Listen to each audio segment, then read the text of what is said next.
క్రూరుడైన రాజ్యుడు తన రాజ్యాన్ని పరిపాలిస్తూ ఉంటాడు. అయితే ఈ రాజ్యానికి అవతల వైపు ఉన్న దట్టమైన అడవిలో ఒక అడవి తెగ జీవిస్తూ ఉంటారు. అయితే ఒక రోజు వీళ్ళు చేపలు పట్టుకుంటూ ఉండగా ఈ అమ్మాయికి నీళ్లలో దేవుడు కనిపిస్తాడు. వీళ్ళు ఈ దేవుణ్ణి పైకి తీసి తమ ముందున్న కొండపై దేవుణ్ణి పెట్టి వీరంతా దండం పెట్టుకుంటూ ఉంటారు. ఇంతలో అక్కడికి ఒక్కసారిగా రాజు సైన్యం వచ్చి వీళ్ళందరిపై దాడి చేస్తారు. అదేవిధంగా వీళ్లలో బలంగా ఉన్నవారిని బానిసలుగా మార్చి తమ కోటను నిర్మించుకుంటూ ఉంటారు. అయితే ఒక రోజు ఈ రాజు సముద్రంలో స్నానం చేస్తూ ఉండగా ఇతడికి దూరంగా ఒక ముసలాడు చేపలు పడుతూ కనపడతాడు.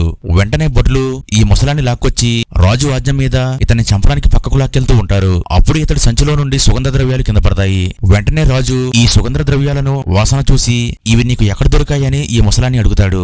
అప్పుడు ఆ ముసలి వ్యక్తి ఇది నాకు అడవిలో ఉన్న ఈశ్వరుని పూదోటలో దొరికాయని చెప్తాడు. వెంటనే రాజు ఈ ముసలాన్ని బంధించి తన సైన్యంతో కలిసి ఆ అడవి వైపు బయలుదేరతాడు.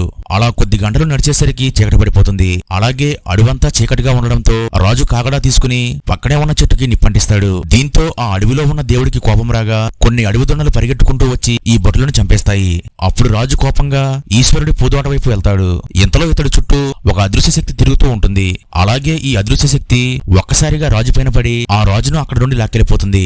అలాగే ఆ రాజుని పక్కనే ఉన్న గోతులో పడేసి చంపేస్తుంది. తర్వాత ఏమైందో తెలియాలంటే వీడియో లైక్ చేసి పార్ట్ 2 అని కామెంట్ చేయండి.